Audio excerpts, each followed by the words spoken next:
Okay. Okay. To Beta 16 and to ET Human Project. the ET Human Project. Yeah.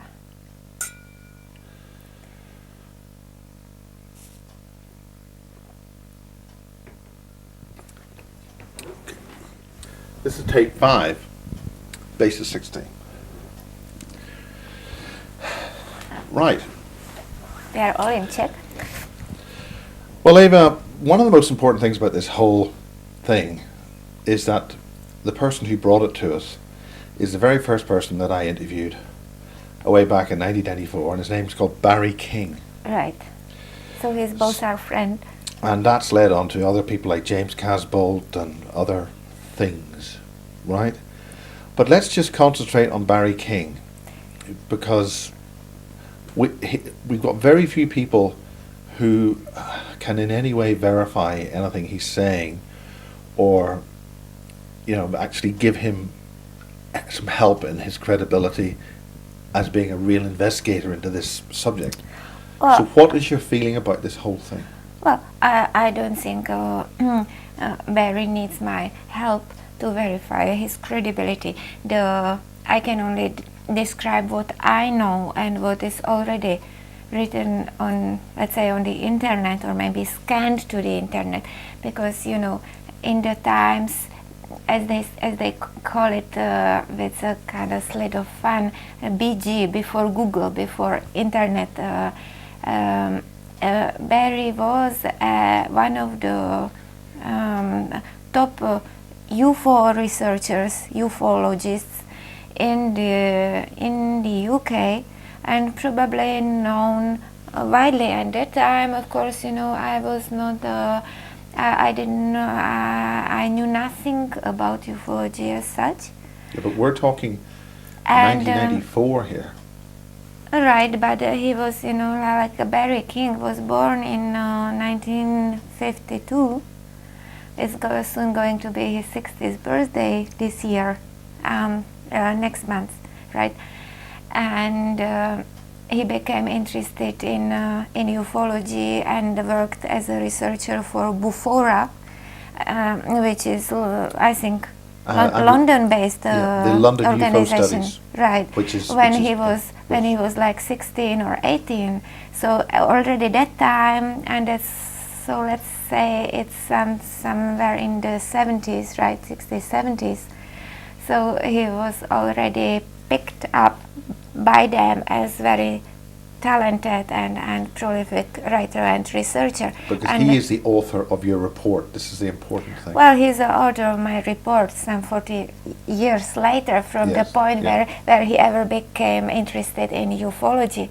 And from what I know from Barry and from his interviews, not only he worked as a researcher and ufologist and a journalist and a writer. I mean, the time before internet, so it means there are, he has a huge collection of articles and files, and the magazine they produced called The Voice files, that was distributed once as a, say, guerrilla or free newspaper or free document. Which I actually helped photocopy. I photocopied a lot of those. Right, yeah. So I think he said he worked that time with people like Andrew Collins and Colin Andrews and Timothy Good and others, Jenny Randalls. So that time he was in the working group, like now people who go to the conferences and are in the speakers panels and all that. So he was really well-known researcher. So there is no point of people doubting his credibility nowadays, because, and I mean the reason why it happened, there are some reasons for that, right? So, such as, can you go into that? This essentially what he came up with about the generated life forms and the Peasmore base. That's the key to this question. That's not actually the key in itself. There are about 2 or 3 reasons. One, as I understand it, is a long gap to lapse when he went to medical retirement. So and he has to invest much more time to taking care about his family and his health, which was maybe ignored for those very many years. When he went for various field trips and was very busy also in his profession. So it means, there are like a few years, maybe 10, maybe more years, when he had to stop being so active as a researcher. So the very new generation, these newbies to the field of ufology or whatever it's called, they don't recognize him because he does not have a huge website, and he's not doing a promo on the internet. He announced in The Voice, I think it was in the year 2000, right, that was it. He retired, putting his feet up, and that was it. Well, but you may know of yourself that if you hold important information and interest in a subject, it's really not easy to leave it behind. Anyway, with all the little or big powers you have, you still try to be helpful to others. That's what I understood of Barry. So he's helping lots of people in background. It's important for me to mention that I was the person who interviewed him on video, and I'm also the only person who interviewed on video James Casbolt, which brought his story back. It really brought the whole thing to a different level. And of course that's a completely different subject, but that's how Barry sort of came back into the scene. And then, as you say, if you let us know what really happened after that. Well, the another of those reasons, the point is that actually Barry was, since then he was interviewed by many people. He was on the Camelot and the Veritas show and a couple of other this guy called Dave, is it Dave Starbuck? Yeah, and Revelation Tapes. Yeah, and a couple of others. So the thing is, going back to Barry's life and history from what I know or understand, is that he was enrolled or simply initiated to the military projects that have to do with genetic engineering, when he was about 2-year-old toddler, after Second World War. Well, he has explained this part of story on the Veritas show interview, which is maybe good to listen to. Yeah, and the story seems to go back to his father. His father served in the Royal Engineers, in the British troops at the time when they were liberating parts of Europe, especially some of the German concentration camps. And the story goes that, or it seems to be, that the Germans at some point of their history, maybe pre-war history, you're talking 1920s, 1930s? Right. Recovered a spacecraft of extraterrestrial origin. So there are some rumors that such a spacecraft crashed or landed around the Schwarzwald, around the Black Forest in Germany, which is a large forested and mountain area. And there is a place called Freiburg or Freiwald, something, there is a kind of association. It seems that the crash was around there. But there is very little information that can be actually legally found either on internet or anywhere else. I asked even friends who are German and who are very interested about it, and they could not find precise information. Now, I think there's a possibility that Marconi may have been asked to investigate that event. And there could be a connection with broadcasting signals from Ireland, which also connects with that. So there's another whole story there which needs further investigation. Yeah, I'm sure that this is relatively, it's not such an old history that it could not be recovered if people, I mean, if the powers that were wanted to recover it. But what it seems to be that the craft was in possession of Germans, and of course their scientists, their engineers, they tried their best to reverse engineer some of the technologies and to experiment with the alien, the extraterrestrial biological material, and that it is all. Are you saying that there were actual ETs or extraterrestrial biological entities were actually recovered? Yes, from that's what is being reported by a couple of individuals, and what also Barry found from files associated with his father. But there seems to be, the nature of the material itself dictates there is a pronounced secrecy on those files for another 100 years from these events. So but anyway, we cannot personally verify. We have heard from many witnesses that seem to have seen part of this information or part of the story. So if we speak of Barry and his father, that seems to be like that.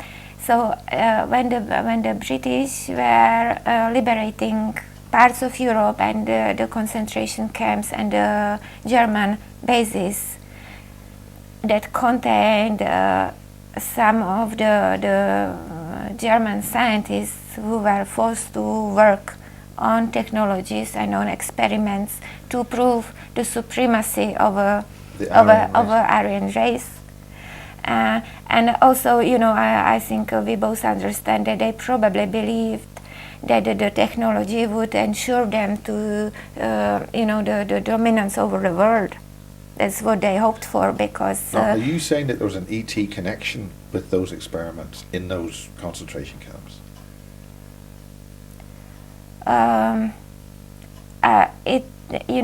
think that the concentration camps as such served many very bad purposes, and of course, if you have so-called free human material, means you have people who are so-called written off, deemed to die, and then you can use them for experiments. That is what has happened. Weren't they also selecting very precise race types for these experiments?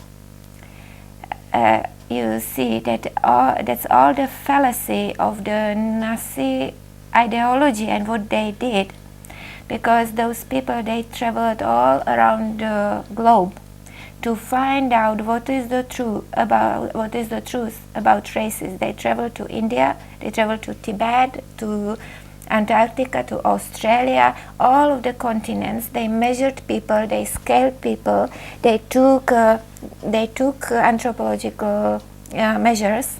Yes. What they found is that there are similar features among all races, means among the Caucasians, I don't know, I'm sure pronouncing it well, and the Mongoloid race, the Eastern race, and among the African race, and on all the continents. There are certain anthropological features and that we associate with higher intelligence, or that we associate with certain types of behavior, and that was not unknown to that's very close to the science they called eugenics, Yes, yeah. and that's very close to what the doctors in the past several centuries understood as a morphological feature. When you have a baby born with a deformed head and so on, you can say he's probably going to have a low intelligence and etc. etc. And when you have a beautiful looking baby with such a eyes and such a head, you're probably going to say, oh, he's going to be very bright. But this is so very simple assessment of what is the truth about the human race, because if you really understand either of the sciences, and if you have an experience in a human society, you have deformed looking geniuses, and you have beautiful people who are completely dull. Yeah. Right. So the connection, the morphological connection at the end does not play any role. In either case, the Germans, as well as many other philosophers and so-called scientists of the past human history, they try to find out how to determine who and how the Aryan race, the advanced race, looks like. How do they function? Could they breed it? Could they cultivate a new generation of really smart, beautiful people by just combining certain genes? That's what they try to do. And for these genetic experiments, they actually used Jewish people. Now, Jewish people were not the worse or better than say some other people, but they simply wanted to get rid of them. That was one point, because all the there's another very complicated agenda behind that has to do with Jewish people and their how they are seen by the world as kind of, some of them kind of puppet masters, and people who have money and people who have power and this and that. I really don't want to go to this. It's not personal subject from me. Yeah, it's very dirty. It's a purely political game. It's one kind of people wanted to get of another kind of people easily and smoothly, and at the same time they could really use them for what they needed, experimentation, even more, more dirt, even like something much less ethical. But unfortunately, the experiments did not stop there. That's the point. So after the World War ended, and So what's the connection with what did Barry King's father find, or what was the situation there with Barry King's father? It seems that from some of the files and records that when these Royal Engineers, when they liberated some of the German bases, that they stumbled upon the evidence of the extraterrestrial craft and bodies, like EBs, entities. So you're saying that were humanoid but not human entities. That they discovered ETs in the concentration camps? No, in a basis, and in some of the bases where they were like engineering went on, and all these. Would this be near where we are in Prague? Was this in southern Germany? I'm not sure about the names, but I'm sure that one of like some of the concentration camps were like the Mauthausen and Ravensbrück. Those were in Germany. Yeah. Well, sorry, just for the purposes of our conversation, whereabouts? Northern, southern? I mean, I've never. I think I've all over the Germany. Okay. So they're not specific to any one area. No, not really. They were all over the Europe. Actually, they were in France. They were in Belgium. Yeah. There were some. But I'm talking about the ones where the EBEs were discovered. that seemed to be somewhere close to French and Swiss border, so it would be like a southern Germany, right? Yeah. Southern I'm Western specifically Germany. I'm interested because this is where the flying saucer program and the Bell and other kinds of German technologies were involved with, because this is very important, because the other person who was interviewed with Barry King, Lisa, Yeah. has a very, very strong connection with the leader of those programs. Well, So for Barry King's father to also have a connection, this is beyond normal probability. That two total strangers, because the important thing for the purposes of revising what Basis 1 was all about, this was the first time that Barry King and Lisa had actually been together, and they both sort of were confirming each other's stories. This was the very first time they actually had a conversation on camera. I think they may have been on the phone to arrange this together, but they were confirming each other's thing. And if one has got a connection with the head of the program involving the saucers and the Bell and other kinds of programs which happened, and there were EBEs involved with that, and Barry King's father was involved with that, this is quite important. So could you continue? Well, I think that at that time when you made the interview, Barry did not know all the details about his father quite yet, but he actually got to know those details just a few years ago. And not all of them, Well, of we course. hope to interview Barry at some time, but as I say, he's been very ill. All Never right. been able to make a second interview. Yeah, I hope he Sorry, will. the second interview with Barry was about a year later, and that's on Basis 2. Okay. So I think that these soldiers, the British soldiers, and also there were two or three parties liberating the Europe at that time. So there were Americans, there were British, and there were Russians coming from the east. So at the end of the war, there was so-called the Java Conference, where they divided Europe to two zones. That's why Germany was divided, and that's why all the Europe was actually divided, and that's why we came to under the spell of the Soviets actually, because it was a safety arrangement, because they wanted to prevent anyone taking the power.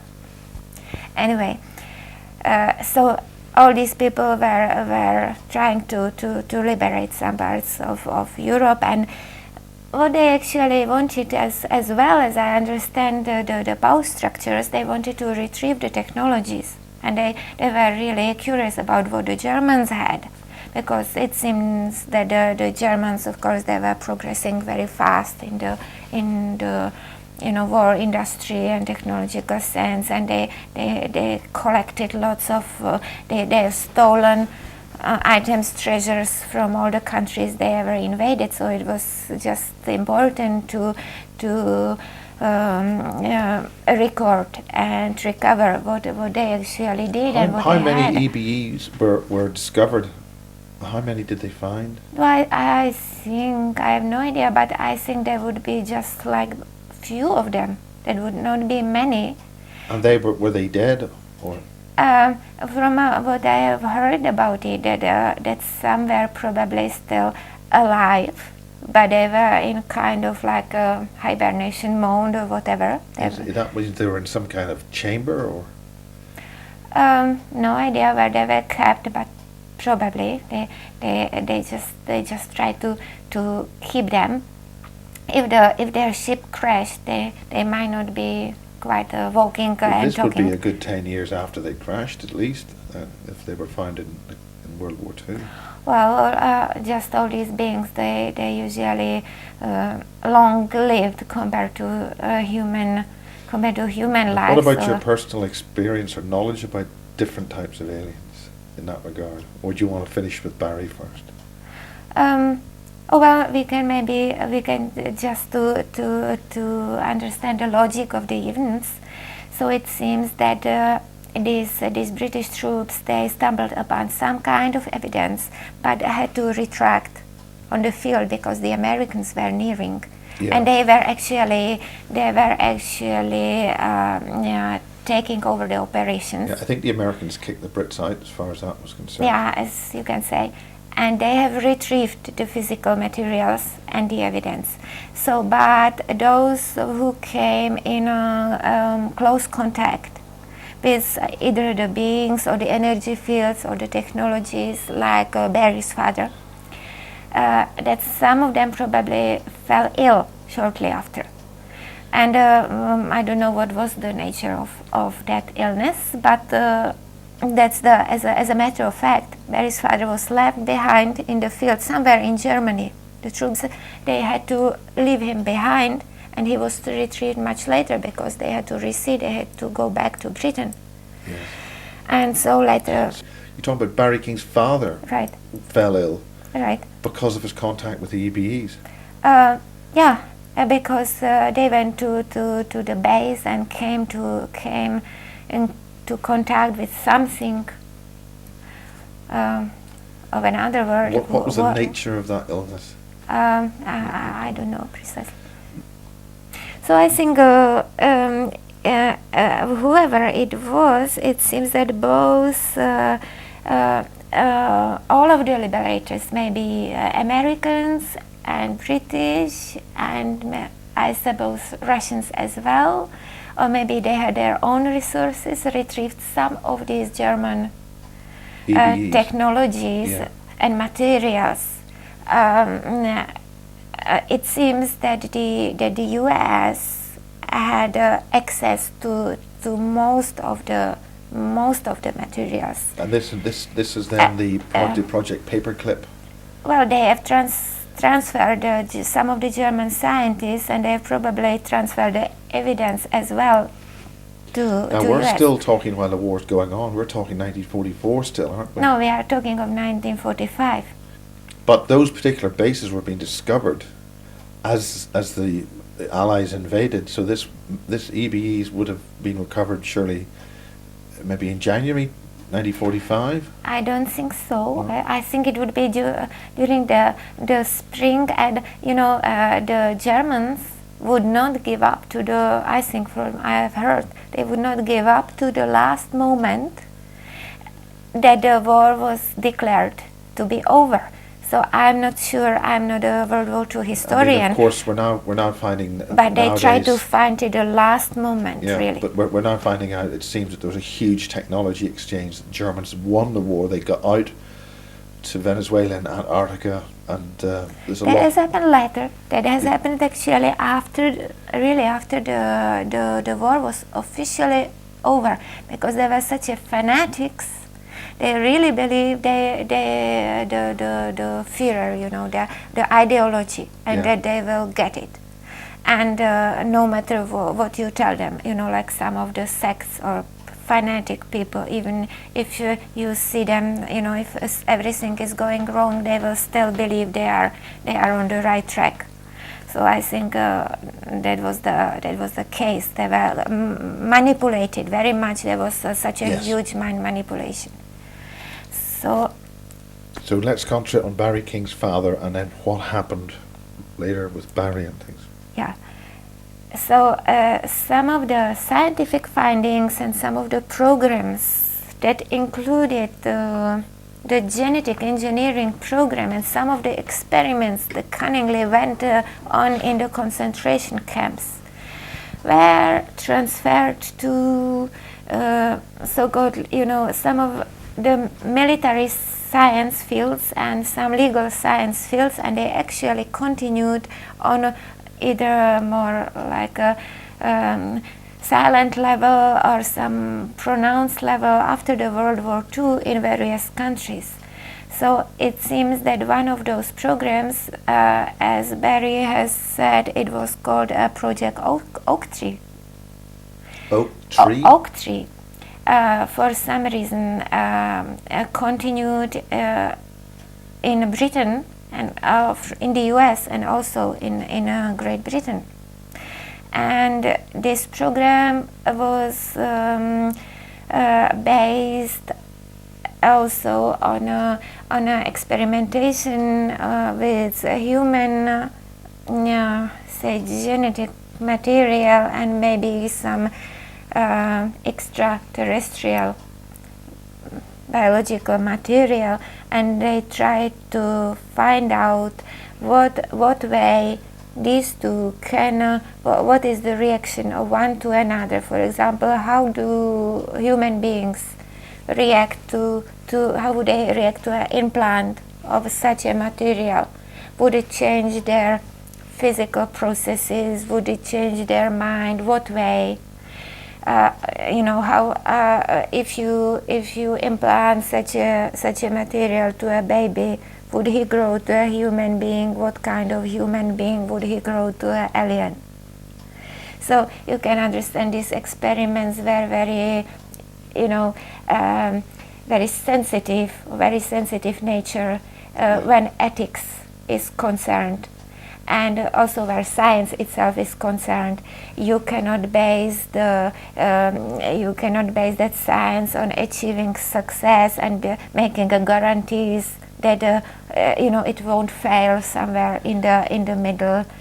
So that's why these programs were secret, they were covered, and it seems that they picked up in the first wave, especially they would pick up people, children of people who already had a connection, who already came to a contact, who were exposed. So this is the MyLab program, the military abductions. Well, that time it was not actually a kind of I don't think that as they have abducted Barry as a small kid. It seems, according to what he has told, that his parents even unknowingly signed him to the program, like signed him in a way that you are told, when you have a child and you go to doctors and he's ill, that he had a pneumonia and all that, and all the time you have to sign that you agree with certain procedures will be taking place for the good of the child. Yeah. So you do it till today. You have to sign agreement if they are to do some kind of procedure. Now that time, who of the lay people who did not study medicine, they did not understand as much as people they do today.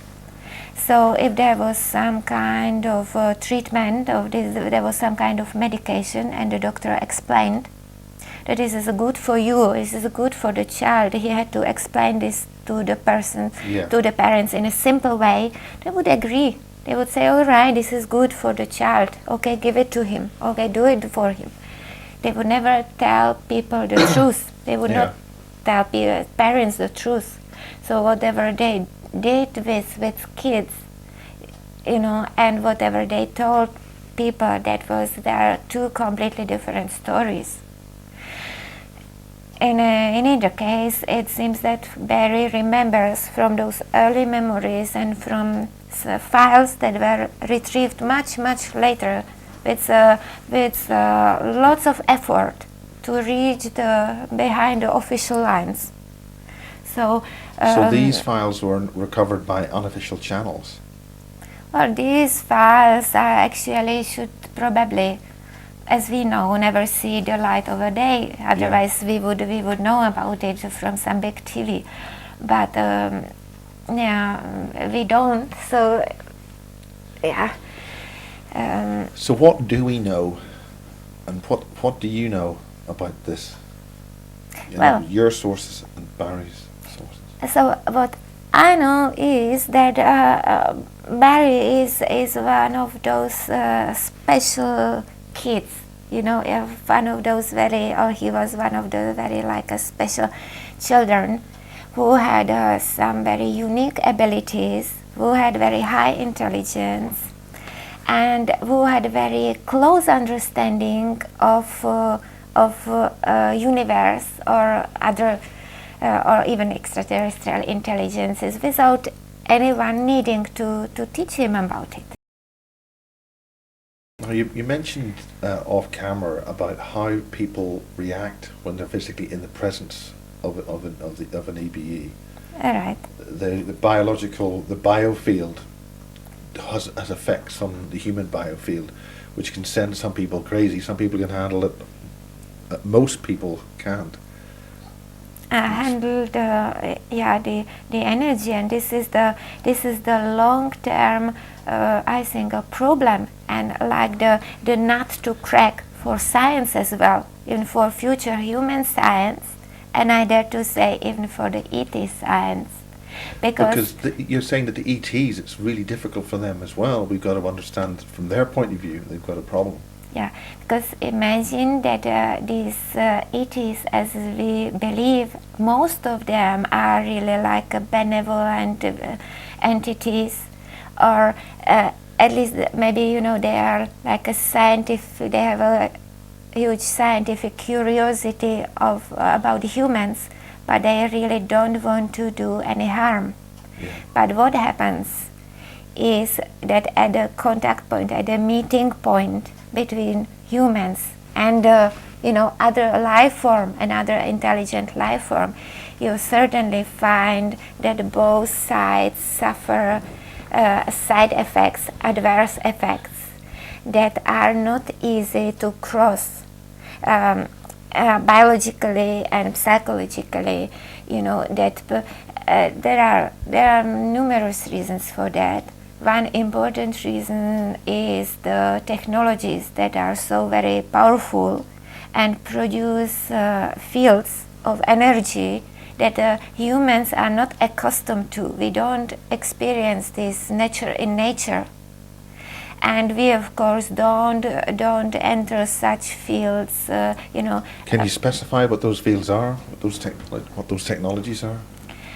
Well, it's about the time-space altered fields that are actually produced, or artificial gravity fields, or time-space altered fields that are produced in order to enable, say, a craft to fly from one point in the universe to another, or just let's say technologies that were produced, engineered on a planet or solar system which has different physical properties from the local one, and the physical properties are so very different in What do you mean by degrees. physical properties? Because are we talking completely different types of matter?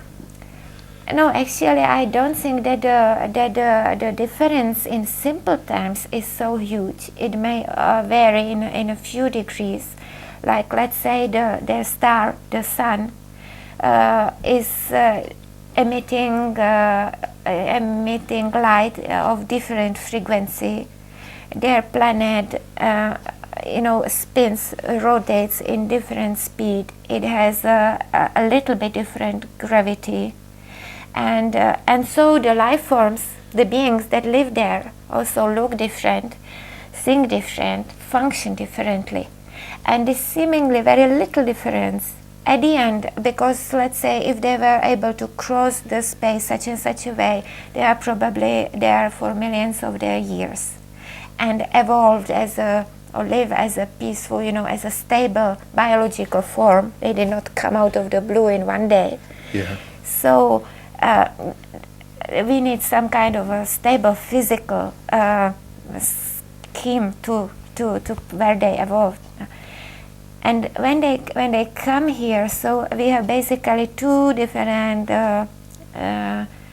zones with different time-space properties colliding together, and the collision itself produces effects that most humans are not taking really lightly. Like people are losing consciousness. They're losing mind, they're losing memory. Okay, we just had a slight interruption there. So let's concentrate on the interface of ET and humans and what's going on there and what you know about that. The energy fields. Yeah, right. So what I was trying to say is that the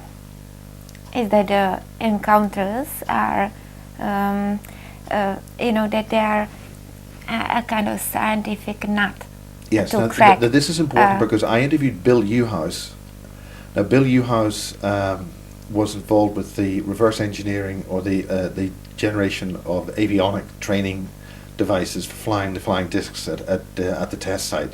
Right. And he did mention that very few people in the training programs, they could have all the intellectual, all the qualifications, be the best people for the job, but out of about 100, very few could actually deal with the actual physical encounter with an EBE.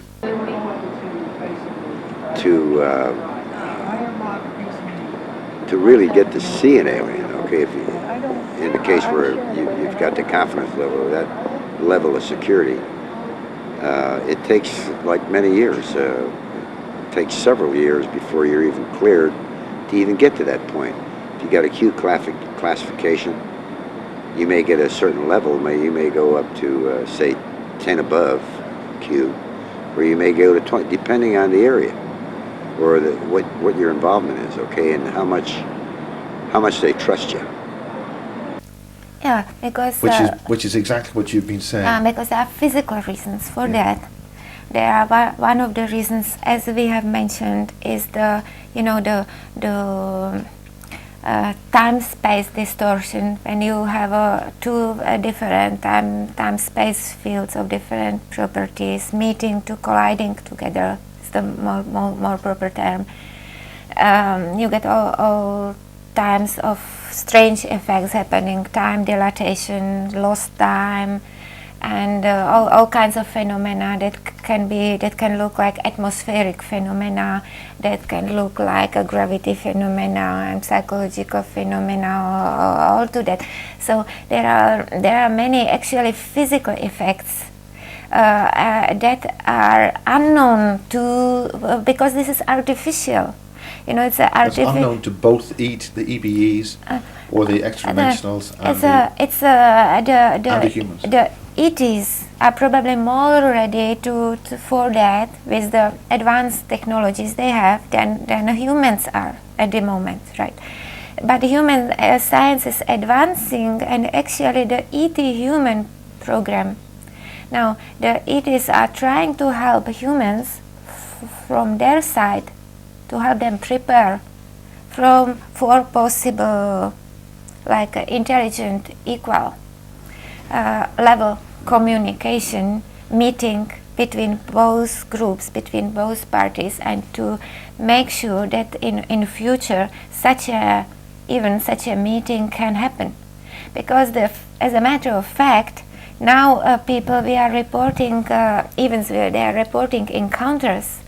Most of them either now we're talking, at what period of time are we talking here? We're talking during the war, and then subsequently we had a lot of the abductions happening in the 50s, 60s, and Betty. Yeah, the abductions, and what am I talking about? The whole, like the ET human program, like trying to help the human science and also human consciousness to ascend on a certain level where a kind of egalitarian meeting would be possible. We're talking about our biofield, our soul. We are speaking on about like a physical preparedness, facility preparedness, like a scientific preparedness for when such craft lands and such beings land, and also maybe for biological preparedness.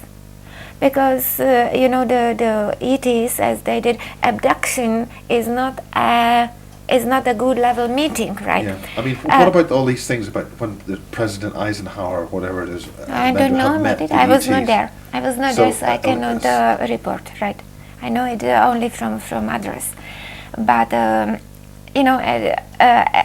wanted just to finish the point that may be important for many people to realize why there is such a heavy military involvement and military science involvement in this kind of field, in the encounters, the interest and the cover on the top. Is this connecting with the underground bases in England then? the Berkshire bases that Barry King is talking about? It's completely probably it's connected to bases of various covered programs and places I have no personal knowledge about. But what am I trying to explain is that the reason why there is such a secrecy and military involvement is that there is a need to employ heavy technologies also from the human side to protect the field, the physical field. So such a meeting, the time space, the between different physical realities can be facilitated. Because if these events are happening out of control anywhere as they are, then what it results in are illnesses, maladies, lost time, delusions. People get, they turn delusional. They don't remember the information. They need, some kind of like a hypnotic therapy. Even then, they can't make a sense of it. So it's not a meeting. You imagine a meeting between two intelligent civilizations. Is this because the actual brain chemistry and the neurological function of the brain is disturbed by the different fields that they're encountering?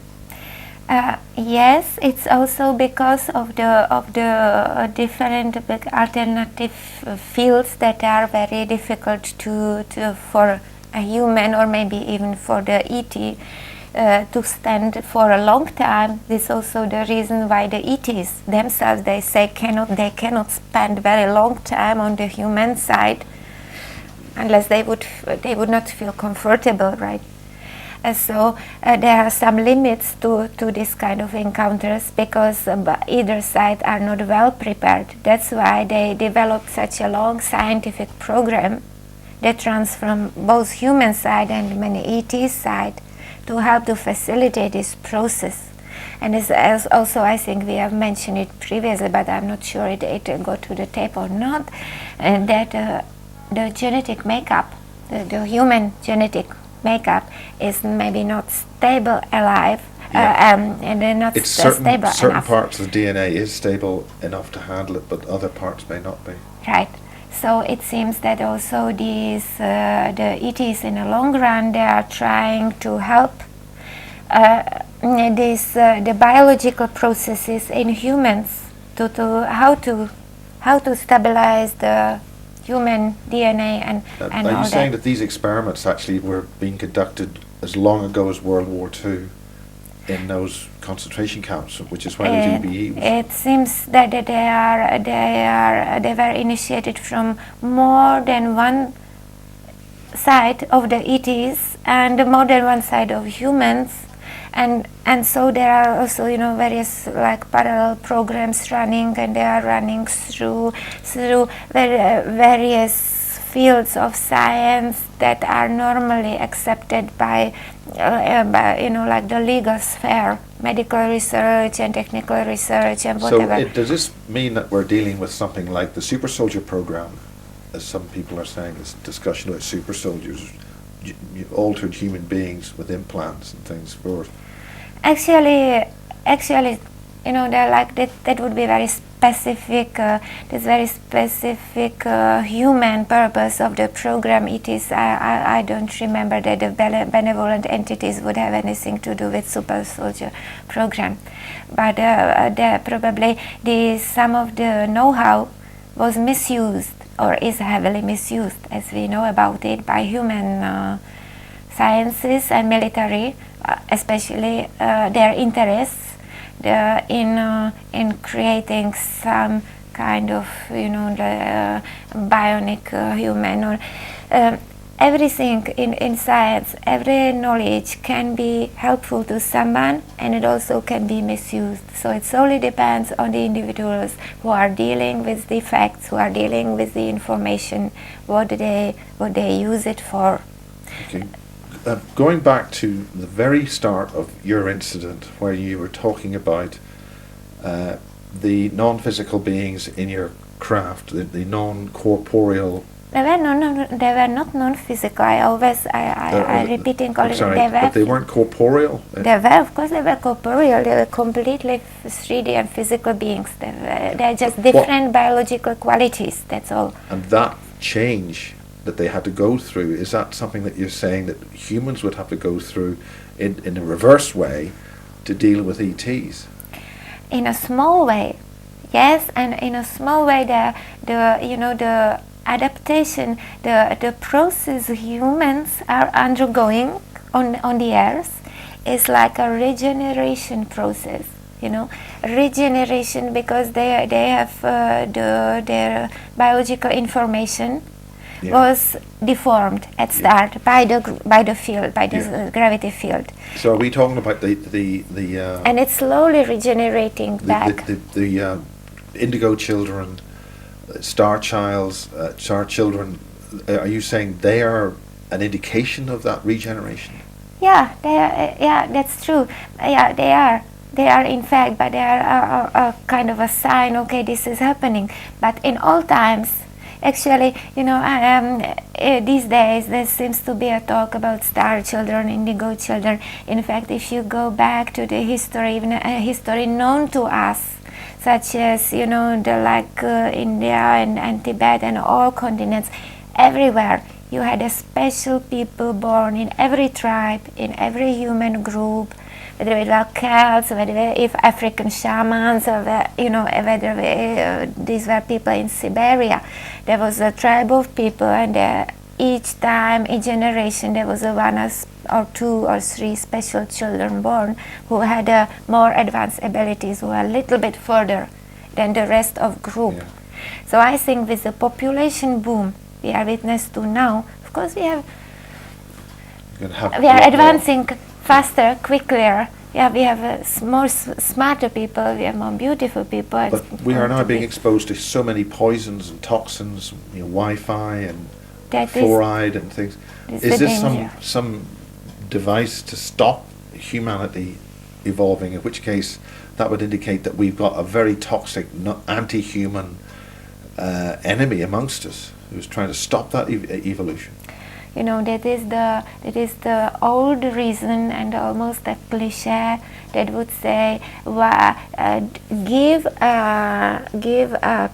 give people or give a civilization knowledge that they are not quite yet ready for, and they will use it against themselves. So, there might not be any malevolent intent from any other extraterrestrial civilization. It's the simple fact that if you show people how to make more energy, how to make better chemicals, how to make new materials, they will, at least half will be used for creating some nasty things. So it's the mankind first who have to go to themselves and question themselves and question their destiny and ask, are we going to survive? Who is responsible for our survival?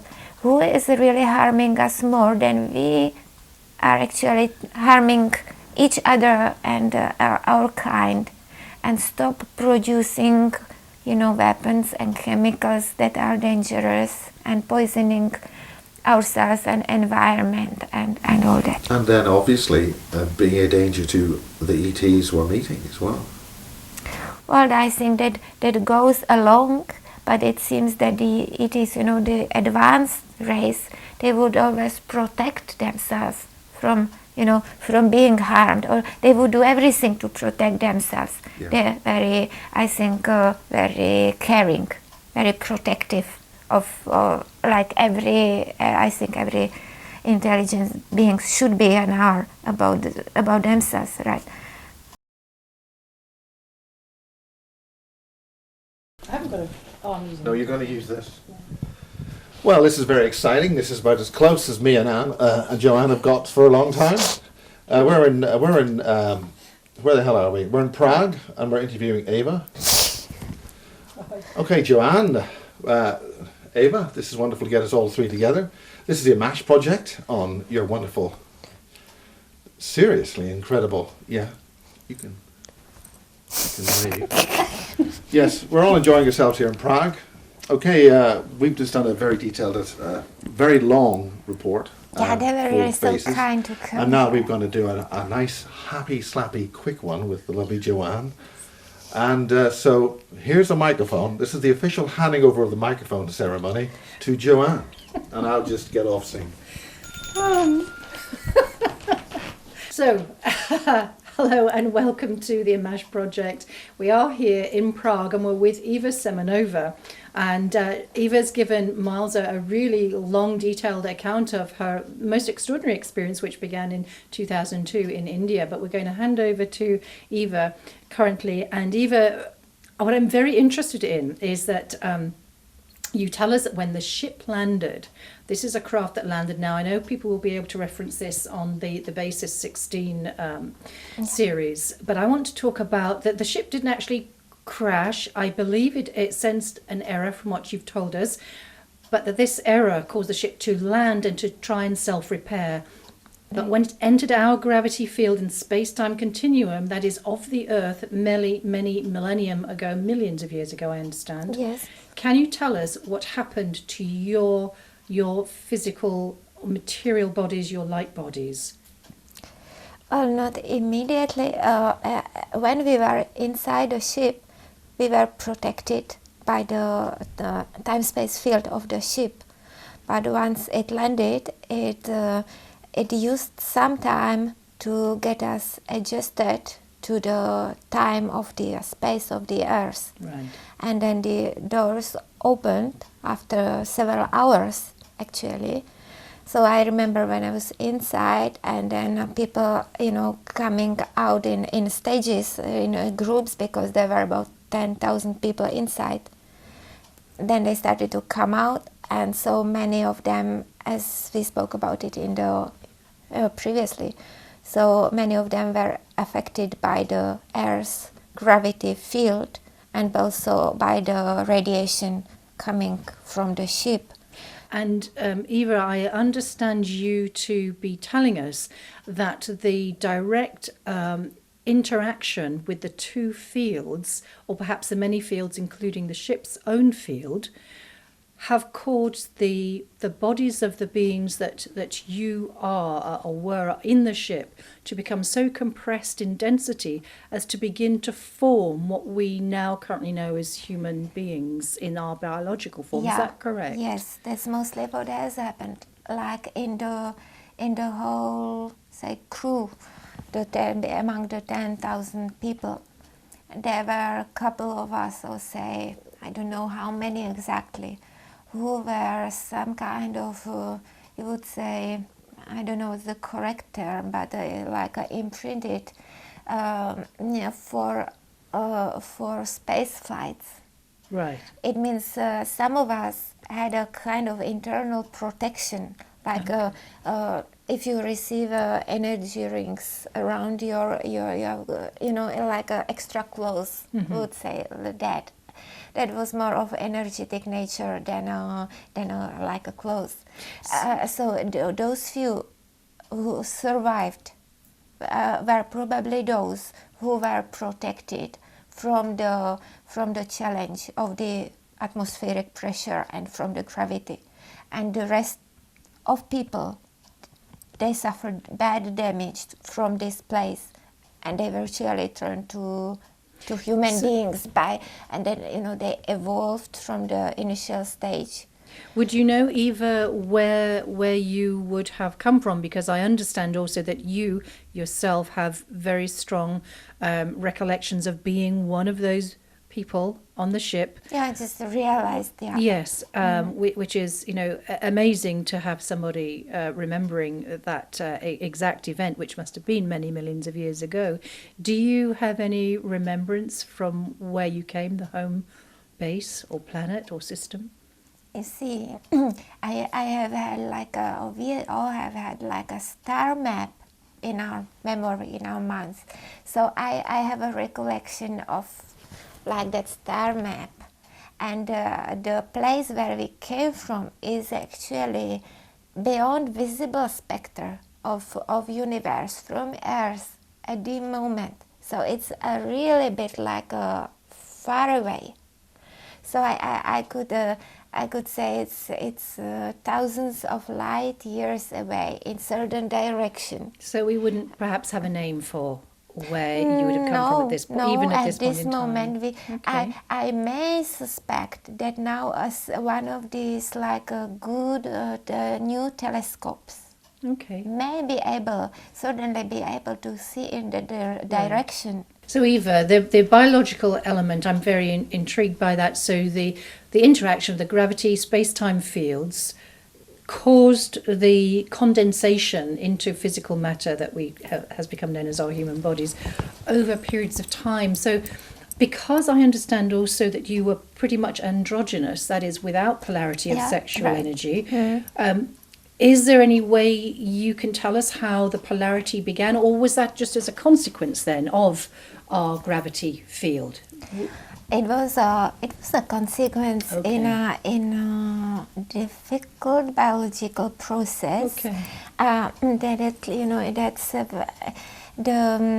they at the beginning they were still those first people. They were kind of very misshaped. Yes. They also suffered amnesia. They suffered loss of identity that had to be completely horrid, drastic for them, because from that advanced state, they changed to these very ill and damaged creatures. And do you remember how your form became condensed? No, that time I'm still who am I. I'm still who am I, and I'm not sure that in the course of this interview we can probably get to me or how am I here. But the point is, I'm still who am I. I'm interacting with this human space-time. Yes. So this is a human body, and me, I'm still me. Mm-hmm. And it's simply that way. So these people, they started to adapt. They started to adjust, heal. Right. And they evolved unique character, human features as such, human organisms. Do you have any sense or idea of a time frame, Eva, that this would have taken place over? Would, to get to a point where the physical body was functional and, let's say, healthy, so it could progress and then begin to procreate, so it could become, populate? It happened the procreation phase that happened much later. Mm-hmm. Actually, in all the first time, they had let's say for thousands and thousands of years, they were still a very small number, and then they were long. Those who survived, they recovered quite well, but they were struggling for energy, right? Because the local plants.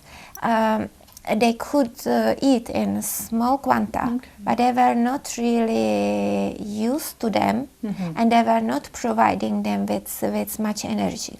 Okay. So basically, the group which would count like a few millions, like 2,000-3,000 of people on Earth, the group was really kind of starving. Right.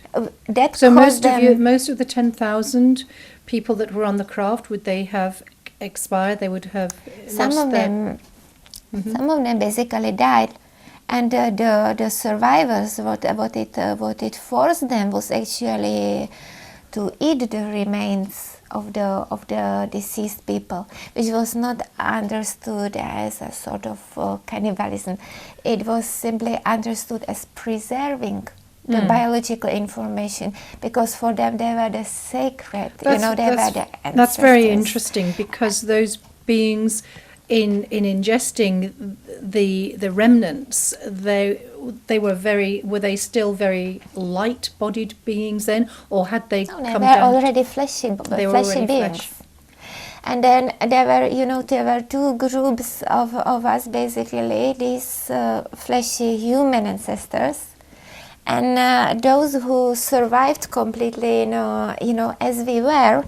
Okay. So at the first time, both lived besides each other. How did the ones with the light bodies, the original ones, how did they survive on the Earth atmosphere? They did not have a problem of survival, because I mean for a long time there was not such a problem of survival, because we still could absorb the energy from the environment. We would not eat. So it till was we just would not eat. a few that went into that went into the compressed state, which caused a biology to begin to form, the such as we thousands know. of them, yeah. And And then a group that did not go through that compression. no, the Is that small correct? group, yes, they did not That's go correct. through that process. Okay, so they would have had that protection that you were talking about earlier. Yeah. Okay, so would they have been able to oversee some kind of plan to help the others survive and create some sort of community? Was that how things developed? Well, they each had, it was the interaction was difficult, because we have tried to help the humanized people, Yes. because they were in bad shape, physically, mentally, and they could not understand actually that they belong to us. Right. They thought that we are some kind of it's quite an visitors. interesting metaphor actually also for really what's happening in life now, that we talk about of being of the light and the information of the light and the good or the godness in us, and often we don't see a relationship between that and our humanity. So that's quite interesting too, that even back in our sort of pre-history, that maybe that was the same It is scenario. just happened at the beginning, and also a transition from like the understanding we had of each other, like the telepathic communication, Right. and the point when these humanized beings, when they started to speak, they thought first they actually started a kind of like a moan, because they were in pain. Right. So they started So the to initial produce. sounds from a human body was a moan of pain. They were crying. Yeah, They- crying in pain. They were crying a lot, and they were moaning, and then they started to formulate a speech completely on their own mental level, because it was the way to communicate among them. We would never talk to each other that way, but there was no need to talk to us that way. Eva, I know we have just very little time, and what you have so much to tell us. So, and excuse me, everybody, that we can't do as much for this little AMMACH insert. But coming back to sort of time where we are now, from your time, just a very short sort of summing up. How do you think that this new, this experience, which was new in 2002, and has affected your life up until now, sort of 11 years now, we're in 2012, actually, not 13. How do you think that this knowledge has changed you or perhaps impacted you? I think on many levels, profoundly, and more than I can express in that in the short time. It's actually if you could give one statement which would say it's changed my awareness in one way, or how I live, or my wellness. 10 seconds. Cannot, Okay. yeah, just close. All right. Close Well, we it are for out. now. We are out of time, Yeah, we Eva. can So do it thank you very next much, time. and thank you, and really look forward to seeing all the rest of it on the basis 16 material. I'm sure that we can continue. Yeah. Thank you, and then maybe we Next will time. do that regression session. Take care. God bless. Thank you, Jo. Thanks, Prague. Well, this is Basis 16. Thanks very much indeed, Eva. It's been great doing this series of interviews over the last 4 or 5 days here in Prague. There's an awful lot of important material that we've covered here. It's very intense material, and it requires fine listening and a lot of attention. And we're also very grateful to Barry King, who brought this to light. He's a great researcher, and maybe we'll be able to interview him again sometime to bring us up to date with really what was going on in those camps and all this material that was going on during World War II, where it's now very clear that the British military and the Allies were dealing with extraterrestrial biological entities well before the so-called Roswell incident, and certainly during the war. And with the evolution of genetic engineering starting in those camps and perhaps going on to this day in Wales and in the bases in Berkshire and Dulcie and the Super Soldier program, we've got an awful lot of questions which require answering from our governmental sources, who are, I think, out of control and required to get their act together and give us this information in a plain, simple and straightforward manner that we can understand, and stop messing around. Humanity will not tolerate it, I suspect, regardless of what office or level that you may hide yourself in behind your office desks, wherever that may be. Okay, basis 16, a lot of information. Good day from Prague.